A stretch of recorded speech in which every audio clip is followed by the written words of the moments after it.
ह्याच्यामध्ये तोटा येण्याचं कारण काय काय असतं किंवा ह्यामध्ये लॉस होण्याचं काय काय मुद्दा असतो? याच्यामध्ये लॉस होण्याचं कारण म्हणजे एक डिसीज येऊ शकते, म्हणजे तुम्ही व्यवस्थित म्हणजे सांभाळणे झालं नाही वगैरे तर रोग येऊ शकत्या. त्यांचं वजन मेंटेन झालं पाहिजे, म्हणजे त्या वेटने सुद्धा वाढलं पाहिजे. हे आजारी पडल्यानंतर मग यांना काय जर आपल्या पद्धतीने होत असेल तर औषध उपचार करतो, नाहीतर मग हे टेस्टिंगला सांगलेलं न्यायचं. टेस्टिंग करून आणायचं आपण, यांना काय आजार झालाय काय झालाय त्याच्यानुसार औषध उपचार करून हे नंतर होती व्यवस्थित.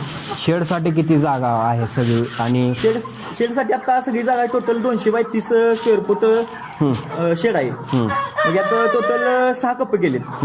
प्रत्येक कप्प्यात 1000 पक्ष्याची बॅच बसत्या. 1000 पक्ष्यांची बॅचेस केली, 6 बॅचेस.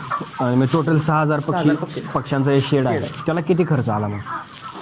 तरी शेड बांधायला खर्च आला 15 लाख रुपये. म्हणजे एक शेड बांधायला पूर्ण सगळं शेवटपर्यंत 15 लाख रुपये हे खर्च ह्याचा आहे. आणि 1000 पक्षी तयार करायला 2,25,000 ते 2,50,000 पर्यंत खर्च जातोय. म्हणजे पर पक्षी 225 ते 250 रुपये खर्च होते कटिंगला येईपर्यंत.